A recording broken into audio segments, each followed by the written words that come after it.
listeners. You are listening to KXVS 92.1 FM. And you know, I have somebody here that's pretty special. And I was just telling them that it is so important. It is so important to save our little bees, to know exactly what is going on and what you can do to help out or partake and be part of. And since this is a community radio station, I would like for all of you to really put everything down and listen, because this is something that is imperative. We lose our bees, and you know what? We may lose everything. All of our produce, all of our foods out there, fruits and vegetables, because we need the bees to pollinate, right? So, and that's something real important. So to me it is anyways. And on my Facebook, I'm always talking about the little bees, and I'm always talking about the honey. That's something that I love. I choose honey over white sugar anytime, even sugar cane. So welcome, George. Please give your name, title, and give me a little history. Give me a little background. Well, my name is George Dale. I'm the owner of Dale Beekeeping. I don't know how in-depth you want on the background, but Give me all you got. I got a bachelor's degree in recreation. Has absolutely nothing to do with beekeeping, but as I go, I find that happens with a lot of people. What they have their degree in has nothing to do with what they actually work in. Yeah, happens a lot. I got my start in beekeeping back in about 2008. A member of my family was... he was like, hey, let's go get these bees that his dad had, and we're going to get it, and it'll just be some, like, date money. We'll sell the honey, and it'll just be date money. It'll be super easy. You don't have to do anything, all this stuff. And I just thought, oh, wow, this will be really easy. So this is your first time that's what's happening. We had no idea what we were doing. Wow. And we started, it was just going to be a hobby. That's all it was going to be. And we started out to go, do all this bee stuff, and we started reading books, joined the local bee club, and within 2 months we started G&M Honey out in Concord, Within California. 2 months? Yeah. You got hooked real quick. Yeah, it went crazy. And so we started doing this as profession. Yes. Within 2 months, with knowing absolutely nothing about bees or anything, and none of that stuff. It just all of a sudden, bam, we were in it. But you had the interest, George, and that interest drove you. Yeah, so, yeah. There's a passion there. Yes. And it was funny because at the bee club that we went to out in Walnut Creek, the Mount Diablo Bee Club, they're a great club. They help with hobby beekeepers and stuff. And within 2 months, I was answering all the questions for a lot of the new people, which was kind of funny because I still was new and had no idea what I was doing. But they're willing to learn too. Yeah, exactly. And so we grew that business, and it went like crazy. Wow. And so our focus was more in that area. It kind of happened. We did a lot of bee removals out of walls and houses, and picked up swarms and everything. Wow. So how many times did you get stung? I don't know. How many left turns have you made? It's one of those that's like... Yeah. So even though you protected yourself, that little bee just got in there somewhere, right? Oh, yeah. Well, there's always the time, you're all done and you're walking away, and then there's the random bee that's stuck on your shirt that, you squish, and so she stings you. Go. Yeah, random stuff. But so then in 2011, right at the end of the year, I got married, and my wife was out here in Stockton, and so I moved out here. That was a bit of a commute for me, and the way things worked out, I ended up selling off my half of G&M Honey to my brother-in-law, who I was doing it with. And so he bought my half out, and he took over the business there in Concord. And so I came out here with nothing. And I went and caught a hive, a swarm, and picked that swarm up, and that was my first hive. That is amazing. My business. When I saw the first swarm like that, I'm like, oh my God, what is that? All of a sudden in the sky, you see this beautiful formation of different grays, and I'm thinking, it's not birds. Right. And it's getting closer, and I'm like, wow, look at that. And I was watching it, and of course, they were protecting the queen bee. And they were swarming all around her, but they were making this beautiful pattern in the sky that I thought, being an artist, I love artwork. I was tranced. I was just watching it. And all of a sudden, it's getting closer and closer to me, and I'm thinking, okay, what do I do? Do I run or do I stay here? And then all of a sudden, they parked it in the tree right next door to me. Yep. And the queen bee must have parked in one of the branches, and here comes all the rest of the little working bees all around her to protect her. And it was a big swarm, and you can tell all of a sudden it looked like it was just growing and growing because they were all attaching. But that was amazing. That was my very first time ever to see a swarm of bees like that. And it was out in the country out there in Colorado. Oh, wow. What an experience. Mm-hmm. No, when they swarm like that, it's just a giant cloud. The sky turns dark, and they're just it's so loud because they're all flying and buzzing. Yes. Yeah, I actually love, on the rare occasions I get to stand in the middle of a swarm like that. To me, I love it. Bet you freeze, huh? Freeze? No, not at all. Because actually, at that point, the bees are the most docile they'll ever be in their lives. So they're actually totally. You'll be standing there, and I'll be wearing shorts and a t-shirt. Oh my goodness! I put sunglasses on, and I wear a hat so they don't get caught in my hair. Uh-huh. And you can just stand there, and they'll bump into you.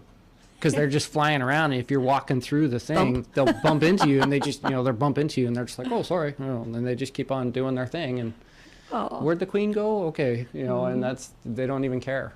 It's amazing. It is amazing. Oh, wow, you must have had a lot of experiences in your time. You got to tell me some of your stories. Oh, there's a lot. Tell me the ones that really stick out, that, you remember vividly, and the reason why. Oh, geez.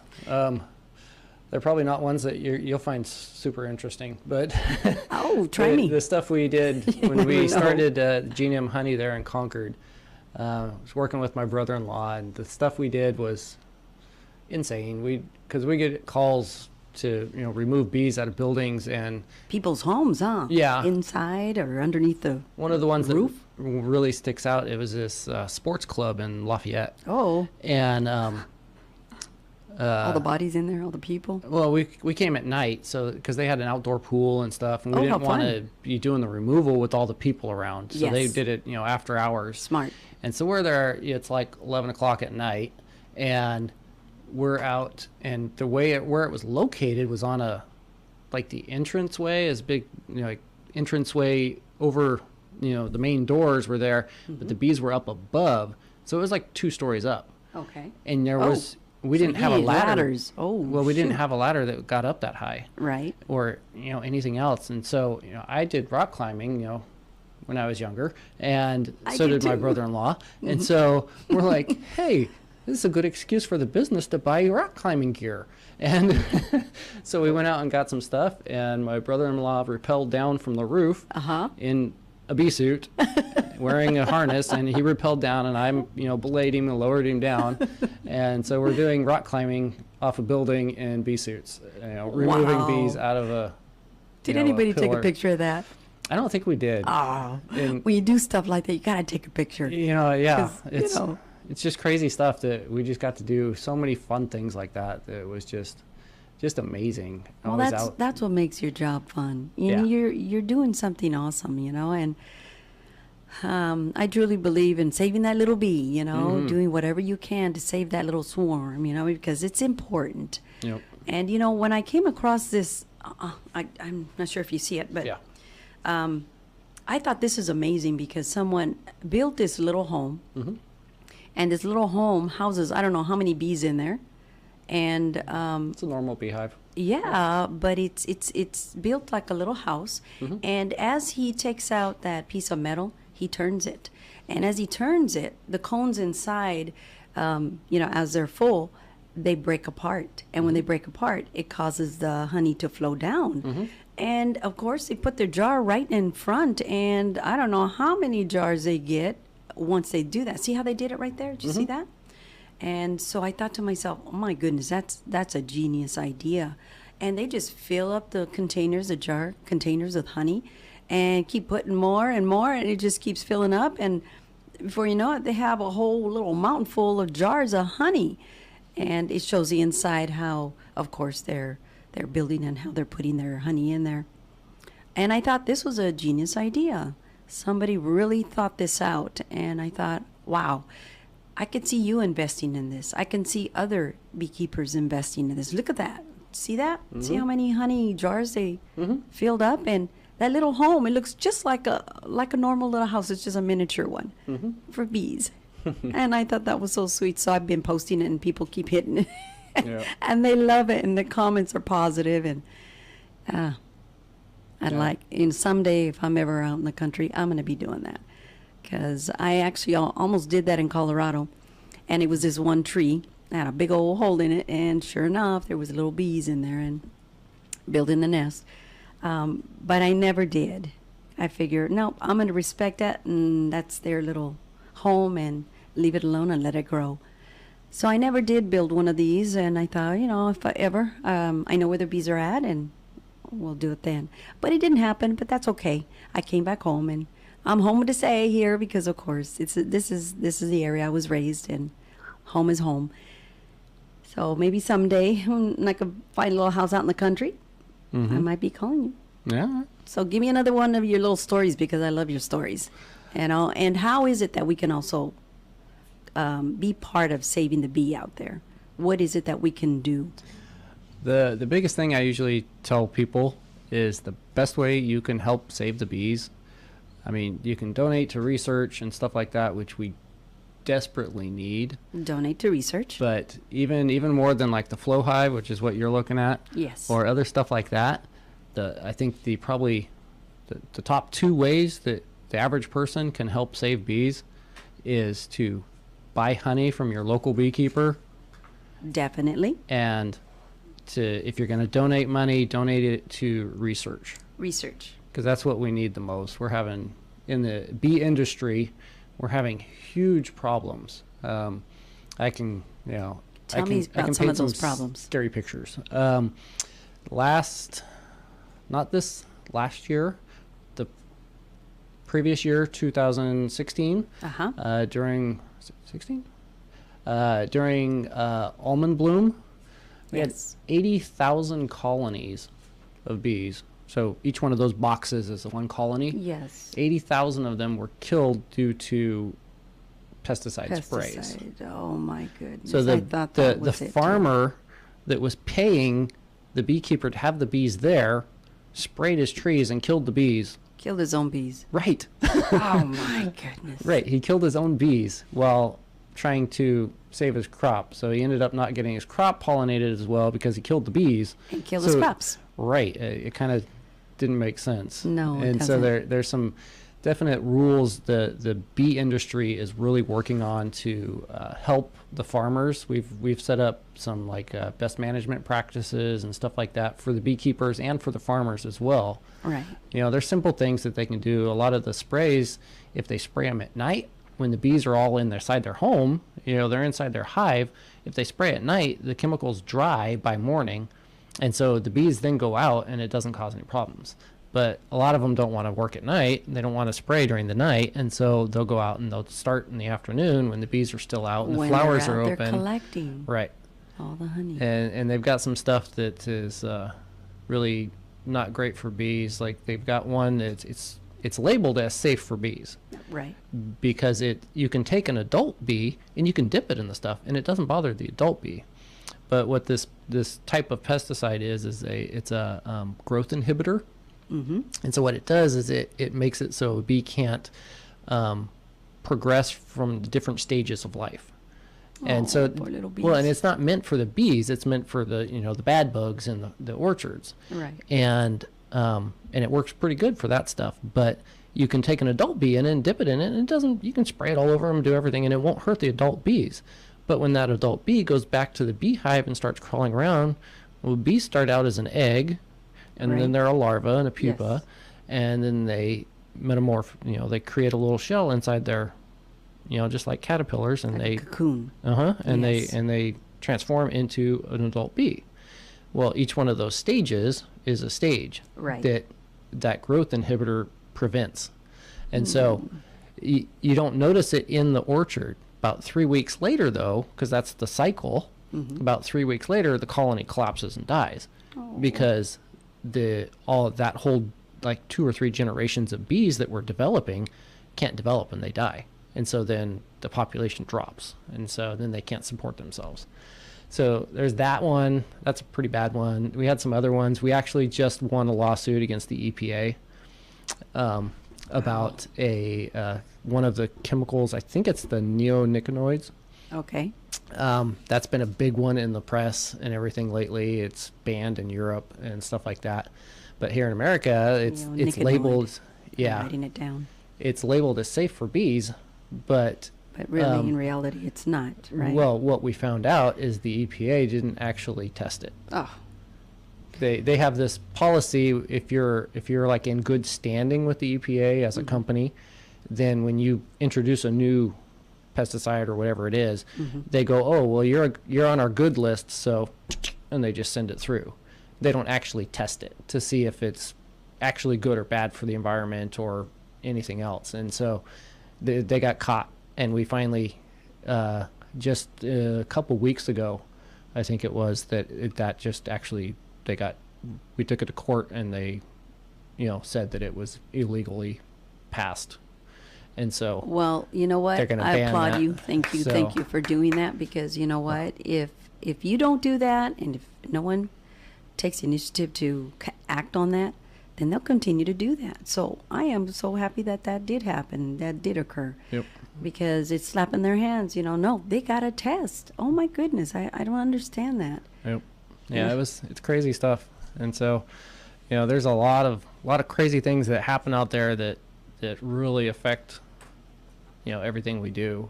Yes. And one of the biggest problems we have with the bees, I mean, I don't even know where to start on the list, but the one thing we've been having lately is queen failures. Our queens are just not lasting like they should. Typically when people say, how long does a bee live? You say a queen, and the answer is 3 to 5 years. And that's the kind of the lifespan of a queen. And, then they say, how long's a worker? And you say it's like 6 weeks. But lately, in the last few years, especially amongst commercial beekeepers, queens have only been lasting 1 year. Oh, that's so sad. And I was surprised even to hear that you said 3 years, up to 3 years. That's amazing. But a year now, cut back? Yeah, something's affecting that queen bee. Right. And we're having just big issues of queens just dying for no reason. The middle of 2 years ago, was it last summer? Last summer or the summer before? It's all getting mixed up. We had, for the first time ever, we had more hive losses during the summer than during the winter, which is something that's just doesn't happen, because in the summer, that's when the bees are growing and they're developing, and that's when we're actually splitting and making more colonies, and the population is just exploding. And we actually had more losses in the summer than we did in the winter, and that's that's a first to ever happen. And so crazy things that I'm curious. I know that in order to invest in you got to have that queen bee. So how many queen bees are produced within that little home? I'm just curious, because if this queen bee is not lasting the 3 years, then yeah, I could see why so many swarms are dying off. But if something like that can take place, can you invest in another queen bee and replace the other one? I'm so sorry to even think about that, but in order to keep it going. Yeah, you can. And so how do you go about to get the other queen bee, those little queen bees? There's different ways. That's one of the things that's really hard about beekeeping. Yes, is there's no one way to do anything. Like there's not it's not like a recipe book where you do A, B, C, D, and you have a cookie at the end. Yes. Or beekeeping, you can do A, and you can do X, or you can do Y, and you still get the cookie at the end. But there's a million ways to do it. So with queens, you can do the easy way and just buy a queen from a queen breeder. That's the easiest way. They run, the price is going way up. It used to be about 20, and right now they're running 30-ish. Okay. Sometimes even 35. You know what? 30, 35. To me, that's affordable for a queen bee. Yeah. For a person that's only buying a couple. Yeah. You put yourself. To buy more. You get yourself on price goes a up. bigger scale for a hobby or for commercial beekeepers and stuff like that. When you start talking hundreds, Then the price goes up. Yeah. Yeah, you start talking hundreds. I mean, that ticket gets really big. So you can buy a queen. The other way is you can grow your own queens. And have you done that, George? Uh-huh. Yeah. Yeah, you just gotta you basically take a queen out of a colony, Okay. and if there's fresh eggs inside that colony, the bees will realize that they don't have a queen anymore, and they'll take one of those newer eggs, and they'll raise it as a queen instead of as a worker. And so bees will make queens. Oh my goodness, you're kidding me. I thought they were supposed to be born like a little queen bee. Well, once they Because I once noticed they that they're emerge, they are a much bigger queen. than the worker little bee. Yeah, Much bigger. So essentially, a beehive is full of queens, except the difference is the queen bee is fully matured, Okay. where a worker bee is basically an immature queen. Oh. And so But they're not all females. Come on, George. there's You a know, there's we a have few males males. and we have There's a few. there's a few. Oh, female are overpopulated in the beehive. Oh yeah. Well, all the work is done by the girls. Oh wow! And here I was thinking it was the male worker. No, Oh men don't do anything. wow! Okay, The drones so are pretty useless in a beehive. so what do they do then? Keep the women company, right? Their job is to find a queen at some point in their life. Well, and when they do find her, that'll be the end of their life. Oh. And they find a virgin queen out there somewhere, and they'll mate with her, and that'll be the end of them. So they die right after that. Yeah. Oh, Yeah. goodness. Body parts get ripped off in the don't like that. process. Okay. So yeah. Well, it's good to hear that you actually do that. And, you know, I thought maybe you probably would send off for a little queen bee. I've done both. But that's good to hear because that shows that, you know, you got that enthusiasm in there to give it that try and succeed. I like that about you. That is Thank you. great. What It's a else? lot of Give me fun. another story. Oh, you know what? I do recall that you had told me that there was something else that was also killing the bees, and it was something that was growing on their little wings, some kind of a We have a mite problem. yeah, a mite. It's- And I remember you said that, and I'm thinking, you know, Anywhere on the bee. that is so sad. Now, where does that come from? Does it come from the trees? Does it come from the dirt? It's an animal. It's Oh, a my little goodness. tiny mite. So just- like a little parasite. If you just type in varroa mite, and you'll see little pictures. I just posted a video on Instagram or Facebook just a day or two ago. It's a little video of a developing bees, and that's this it right that's here? the sucker. Oh my goodness. That is the enemy of bees. Oh, that's so sad. And look at the size. Yep. It's pretty big. He's on top of the. If that was the a back of the person, it would be bee. like the equivalent of like a dinner plate, stuck Oh on my your chest or goodness. wherever that is on the bee. And they're in different spots. I've seen them in all kinds of places. Wow. Yeah, and if you notice the name underneath it, Yes. Destructor. that's the name of I don't the mite. like that little critter. Varroa destructor. It's I do very not aptly like it. named Wow. because it will destroy a bee colony. And you said it comes from animals. I don't know where it came from originally. I don't remember. I might have it right there in the description. I think it was Asia or Parasite forms. I forget where it originated from, but it's basically spread across the world now. I mean, everywhere's got it now. That is so sad. Yeah, It's Australia frostbite was kind of the mites. last holdout, and I think just last year, or the year before, they got it finally, and it was spreading. Yeah, they call it a mite. Yep. Yeah, it's just a little mite. I mean, you get them on animals. There's all kinds of different forms of mites, but it basically it latches. It's kind of like a leech, and it Yes. just latches onto the bees, and it kind of drills a little hole in them and starts sucking out their juices. Oh. And And then what it does is in that process, it doesn't actually kill the bees. You know, it's a parasite. Most parasites don't kill the host. But what it does is it has some, it puts some saliva around the hole basically and stuff like that to keep it from healing. So that hole stays there. So the hole doesn't heal up. So they still have, you know, they can suck the bees' juices out easily. And in some of the saliva and the stuff they put in it, there's viruses and stuff like that affect the bees. And the best description I've ever heard is the varroa mites are basically the equivalent of giving the bees HIV. Oh my goodness. So how can we get rid of these mites? Like we know that HIV doesn't kill people, but we know it makes their immune systems really weak. Breaks them down. And then, you know, the common cold wipes them out. And so that's what's been happening to the bees a lot and I think this is the biggest factor in colony collapse, the CCD that everybody likes to talk about. Yes. I think the biggest factor to that is the mites themselves, because they cause the weakness in the bees that make them susceptible to, you know, common things that they normally have, and they have, you know, these viruses and stuff inside them just like we do, but it doesn't affect us.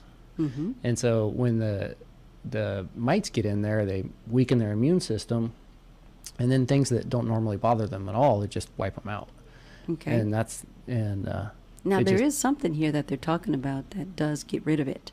Apistan is a product available that will kill the mite and cause the mite to drop from the bees. Hey, hooray! I like that. I really like that. There are several different treatments.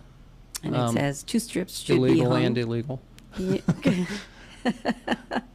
Well, I'm reading it here and I'm thinking, okay, thank goodness that there is something out there, because I was thinking, well, how are we going to save the little bees? And we got to get rid of that ugly mite. We have several treatments that we can use, and we try and we got to keep our little bees healthy, you know. You know, like I was talking about earlier, the best management practices. Yes. That, you know, as an industry we've developed for beekeeping, and one of those is part of that is with our mite treatments. We have to use using different treatments so that the mites don't build up a resistance to if we just use one treatment all the time, it'll start wearing, you know, they'll build up a resistance. And so we have to switch treatments, and some of those are not great treatments. There's one, it's called a Mite Quick Strip. That's what I primarily use, because it's green. Does it have the same solution? No, Apistan? No, it does not. Okay, it's a totally different. Is it more different, natural? Yep, because it's a acid. Okay. And so they put it in. It's like in a little gel form in these little patties, and then we put them on top of the frames inside the hive. Yes. And so as it off gases, it's like a gas, and that gas actually goes through, and it permeates through through the wax to get to the mites that are inside the cells that the bees are developing in. Where a lot of those other ones, like the Apistan and Apigard and all of those, are a contact only, and so the bees have to walk across the little strip, and then they get the oil and stuff on their body, and as they walk across to other bees, it spreads it. Okay. And so it doesn't actually get into the cells and into the larvas where the mites are feeding on the larva. The little baby bees. Yeah. And so it does a lot better contact on it with the quick strips, because it's just a totally different method than all the rest of them. All the rest of them use this chemical. It's I'm drawing a blank, but it's kind of a nasty chemical. It leaves residual in the wax and in the stuff like that. Like you can't apply it when there's honey in the hive, because it'll get in the honey and stuff like that. And that's why I don't like to use it, because I keep my bees here in town, you know, or around town, and so it's not like they're out in the middle of a field where half the year there's no food for them. Right. And so my bees are bringing food year round, and so I don't have 6 or 8 weeks when they're not producing honey. Wow, that's good to know. Year round. Well, pretty good, yeah. Depending on what is blooming out there, and of course, the little bees come out and pollinate. Yep. And so so it makes it real hard for me to use any of those other treatments because they're pesticides basically. They're chemical treatments, and I try not to use those if I can get away with it. Yeah. But So the problem is when you don't use them, Yeah. you have a lot more problems. die off. Yeah, you lose a lot more bees. So you have to keep up with it. You know what? And Yep. that's something that I would continue to use. If you know that it's working and it's more natural, then it's like continuing to treat your little babies so they don't become ill. So yeah, I think you're on the right track, George. And again, I applaud you for what you do. Thank you. And continue, because we need those little bees to keep surviving. So tell me, what is one of your best honeys? Because one of my favorites is that orange blossom. Oh my goodness, that's so delicious. Go ahead and tell me one of your... Orange blossom is probably the most common varietal. So a varietal is a specific flower that the bees are getting the honey from, and so that's the only kind of. So is that like a wildflower out there in the country? See, so that one's it's kind of a beekeeper trick. Okay. Wildflower is kind of a generic term. Okay. It kind of means all the wildflowers around the beehive. Because there's so many. Right. And so so a varietal is like means it's just one specific flower. So orange blossom is a varietal. It's just when we take the bees to go pollinate the orange trees, there's nothing but oranges for miles, and so the bees aren't getting honey from any other source, and so that's how you get it. And each plant has a little different taste to it, and so the orange blossom, it doesn't taste like oranges. A lot of people think it's going to taste like the fruit, but it comes from the flower, not the fruit, and so it's has a little different, but it has a little hint of orange to it. Yeah, it does. Sometimes it varies with each batch. Unless it's just all in the mind, but no, not really. No, it has a different taste to it. Yes, it does. Very, and very different. It's a good one. It's probably the most common because there's a lot of oranges grown in the United States. Yeah, a lot of citrus. And it's good, and so people like it. So it gets a lot of it's made, and it's a good one. Probably one of my favorites. Right? My favorite honey is something called star thistle. Star thistle? Okay. It's the plant that everyone hates. Oh my goodness, is it that purple one that's all spiky? It's the yellow one. Oh, it's got the 4 or 5 little spikes that come out from around it. It kind of looks like a little star. Yes. And it goes right through leather and pants and pokes everybody. That's a weed. Yeah, it's a weed, but it makes some of the best honey out there. Wow. Which is another problem we're having with the bees. Is because it's considered it's a weed. It's a nuisance, and so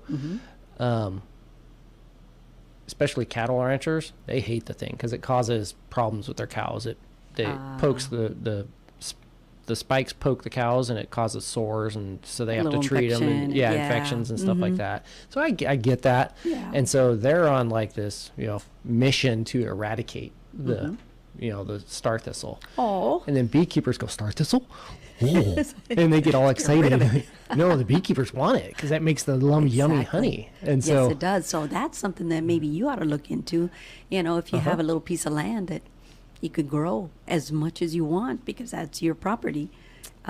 So I've tried to find star thistle seeds, and you can't find them. You can't find them, so you have to find a plant and save the root. Save the root. Yep. So and replant. Yep. I've thought about it. I'm pretty sure you got some green thumbs. So nobody else will like it, but it makes good honey. But if it makes good honey, then you know what you have to do. So definitely. Yep. That is the way to go. What's the second one? Second one, my personal favorite is probably sage. Sage. And I can't really get it because it's something you have to build. You have to get it out in the hills. That's all in Colorado where I lived. Yeah. I was surrounded by sage. Yeah. Well, there's different kinds of Beautiful sage plants, aroma, and so they all make a different each one of the honey from each different variety of plant is different. Yes. And so the different flower. Yes. Yeah, I've got some. I used to, when we had G&M honey out in Concord, we had a location out on Mount Diablo, and we got some sage out of there, and that was excellent honey. Wow.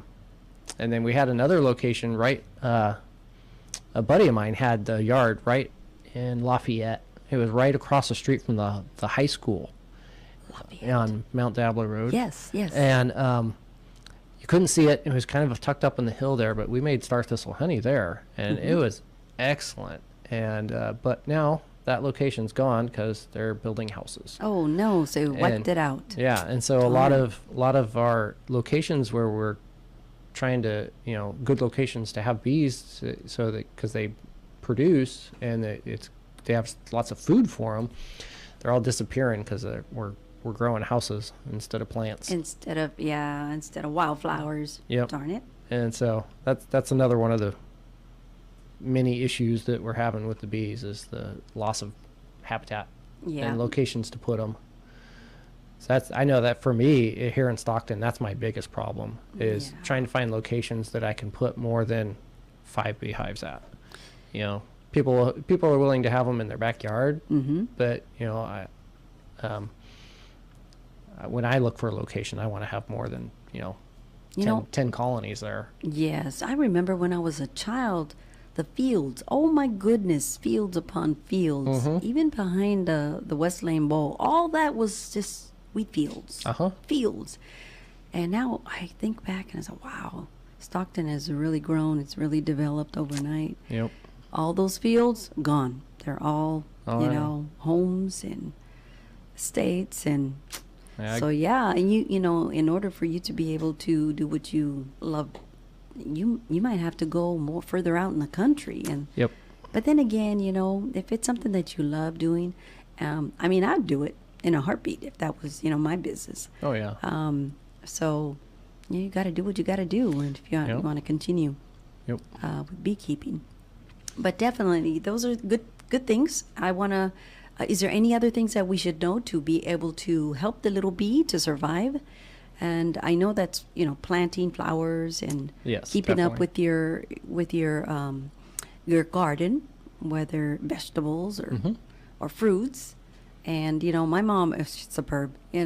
Orange trees in the back, and we have avocados growing. And oh wow! And one time we had grapes and we had a peach tree. Daddy was in agriculture, so. Yeah, that was really big. Daddy would come home with crates of fruits, fresh fruits, and here we go, canning it. So cherries too, cherries galore. So wintertime came, we had cherries. Yeah, I remember growing up. I grew up out forever is canning. I grew up out in Brentwood. Okay. Back in the 80s when Brentwood was still a little tiny farm town. And, not anymore. I know. All the fields I used to play in growing up are all houses now. Yeah, and gone. Yeah, I came back once to visit somebody a few years later, and I was lost. I was like, where'd the road go? It's like, wait a minute, nothing looks familiar. Yeah, I was totally lost. You got to find landmarks if they're still there. They're gone. They've even moved roads around and everything. It's just crazy, but that's sad. But then again, So it's a different thing. A lot of stuff happening. A lot of things. But so for best things that people can do for some other tips for bees, buy honey from a beekeeper. Yes. I really don't like the store bought. I tried it one time. I said never. It's never different. Again. Yeah, it's not. It's not the same. A lot of people. I'm not sure what criticize they're adding to it. They're not adding anything. It's a lot of people criticize the store honey. And it's actually, there's a weird thing that happens that a lot of people say it's fake honey and all this sort of stuff. And I saw a thing the other day on, I think it was on Instagram or Facebook. It said that 87.2% of all honey in the grocery store is fake honey. And it just made me laugh because I'm like, fake honey? Really? Like, it's not okay. And because a lot of the stuff that everybody reads online is completely wrong. It's not all that true, right? No, not at all. You got to do your own research. Well, when it comes to bees and beekeeping, what I tell most people, 95% of what you've seen or what you think you know about honeybees is completely wrong. Well, I'm glad you're here correcting them because you are it. You are it. So please continue to share. So with the store-bought honey, it's not fake. Well, then what is it that's so different from that one? Because what I tried it and I really didn't care for it. Well, the interesting thing is, like, you got those videos there, and they're showing the honeycomb. Yes. If you notice the honey, some of it's covered up. Mm-hmm. That's what we call capped honey. That means it's ready. It's like the bees have made it. It's ready to be honey. Right. And at that point, it's cured all the way, and it's completely ready to be honey and harvested. And then what we do, we have to uncap. We have to take, because there's a layer of wax over it. Yes, and it looks kind of thick too. Yeah, and so we have to pull that layer of wax off somehow to get the honey out. Right. And in that process, things get all mixed up. So if you were actually to take like a syringe and stick it in that cell and suck out some honey out of that cell, there wouldn't be any pollen or anything else in that honey. Yeah, surprise. It's that clean. Exactly. And so in the process, because if you look on a frame, if you'll see honey, and if you look on a different frame, you'll see brood, or you'll see pollen. Yes. And they keep them separate. There's not actually pollen mixed in with the honey. And so, but in our process of getting the honey out of the frames, some of the pollen comes out and gets mixed in with the honey. And so the FDA, they have rules about everything. And one of the things, they have the different grades of stuff, like beef, with beef, there's grade A and grade B. Right. And there's fancy grade A, and for honey, if all the stuff you buy at the grocery store, it all says grade A fancy honey. Right. That's just the legal definition of what it is. But to follow that definition, to be classified as grade A honey, they have to take all the impurities or foreign things that aren't supposed to be in the honey out. And one of those things is actually pollen. It doesn't mean it's a bad thing or anything like that, and maybe we even want the pollen in there. But I for thought them we did, yeah, we do. But from looking at them from a business type point of view, and they're also trying to follow, they want to sell the grade A product. Right. To be a grade A product, there can't be any of these contaminants in there. And pollen happens to be one of those contaminants. And so they have to filter it really heavily to get all that pollen and stuff out, which it helps them because when there's not stuff in the honey, it lasts longer before it crystallizes and things like that. And so, it'll last several months, like 5-6 months or even longer, when all of that stuff's been filtered out. And so that's what they want. Because most people actually want liquid honey and not crystallized solid honey. Right. So when it crystallizes, because it's got the little particles in there. Right. And so in order to get rid of the crystallization, what do? Do you heat it?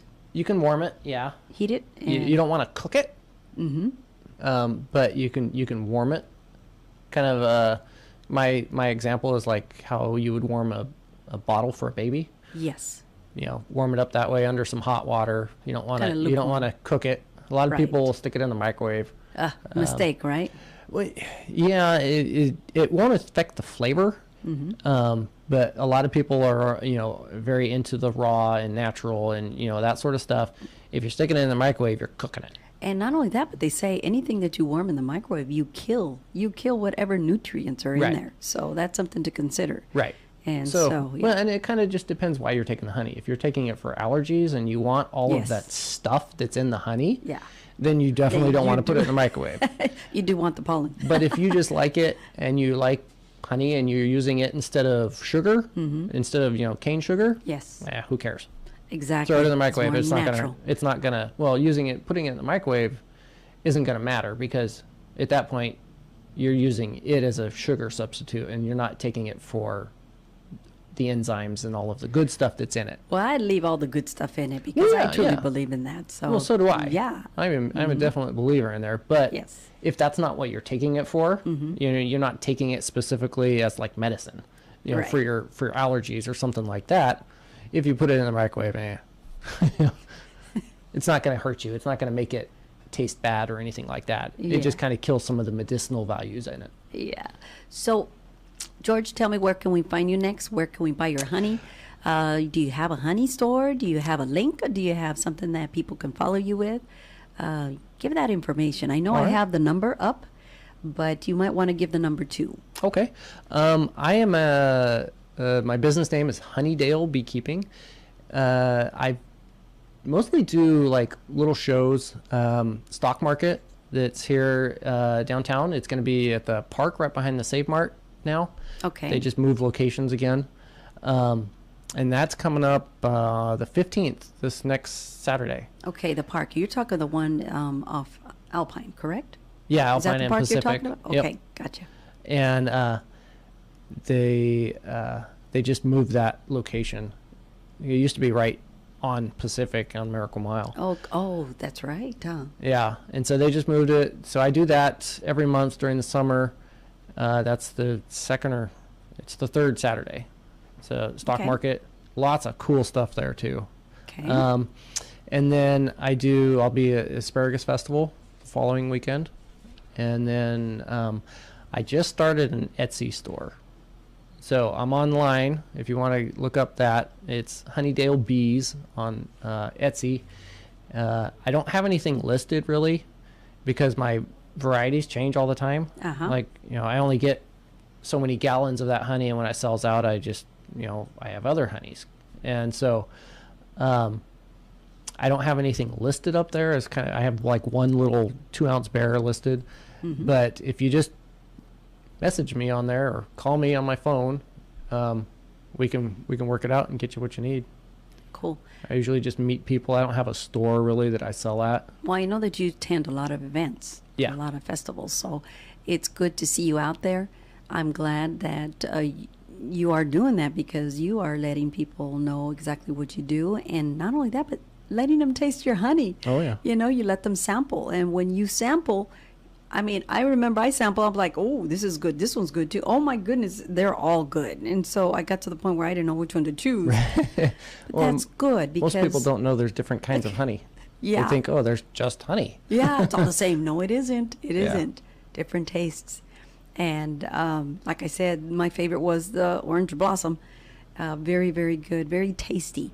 And just a little bit butter on bread with honey. Oh, I'm in heaven. Oh, yeah. It's good I'm stuff. in heaven. So I want to thank you so much for coming, George. This means a lot. I believe in supporting these little bees, and I believe in doing whatever I can, especially here through the radio, to get the word out on how we can better the bees' life by doing just little things that will definitely make their lives last longer. Well, people can always be a beekeeper themselves. That's right. That's right. They can actually have it in the back of their yard, huh? Yeah, Stockton is one of the things we got to work on. Stockton's actually very bee unfriendly. Don't like that. The way the city's rules are set up, it's not bee friendly. They don't they don't allow. Yeah, it's not something I've tried to tackle yet. So we're talking the city. Are we talking also out in the country? So country's probably different then. The country, the county rules are different than the city rules. But the city basically makes it impossible to have bees. Oh. The rule is that you have to be legal, you have to have a minimum of 1 acre. And then they'll send an inspector out to tell you how many hives you can have. Well, who inside the city limits has a full acre? Goodness. Like no one. Yeah.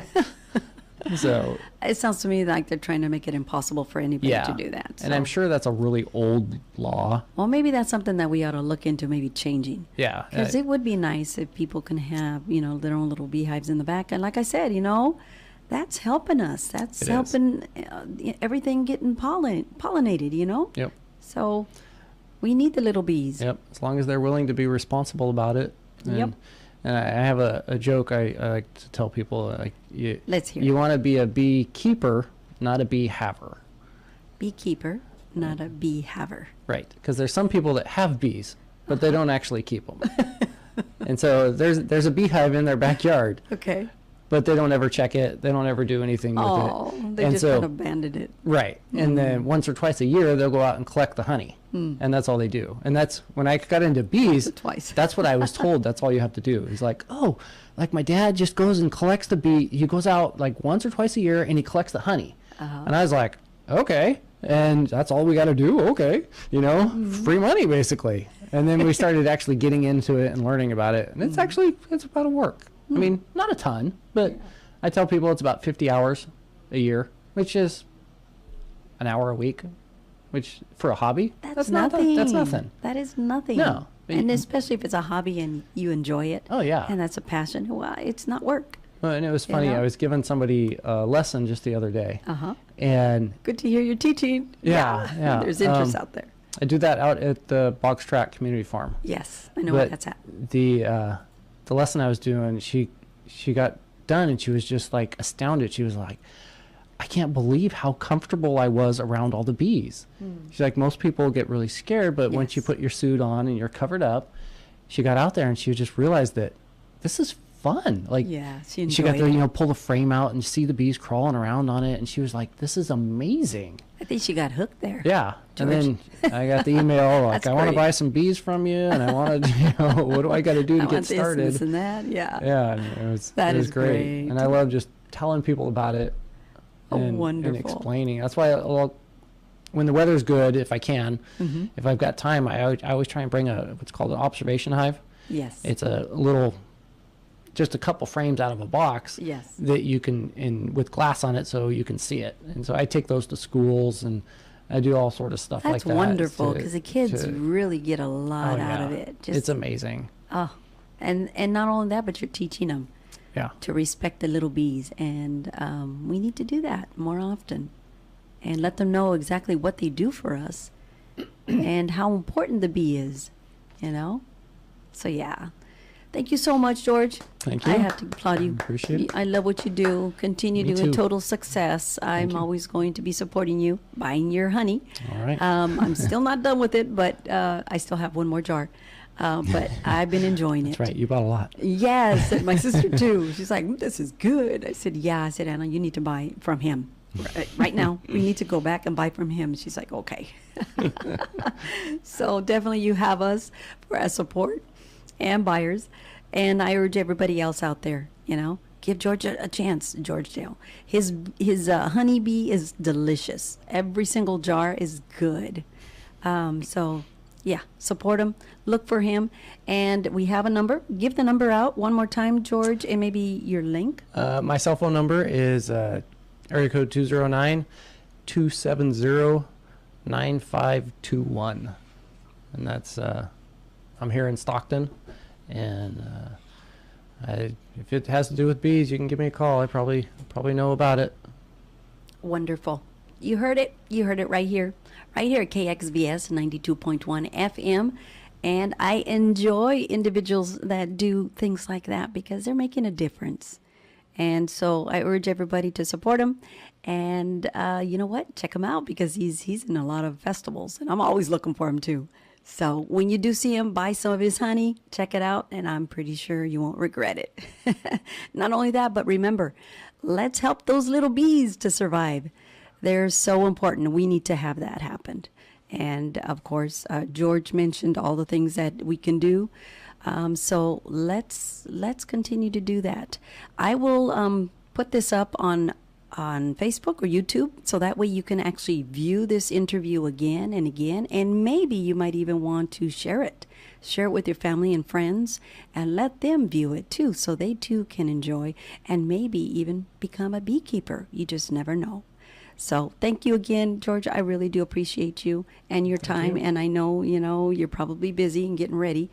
But like I said, thank you so much for coming in and answering my call when I did call to invite you. Thank you. Total success too, It's been George. fun. Total success.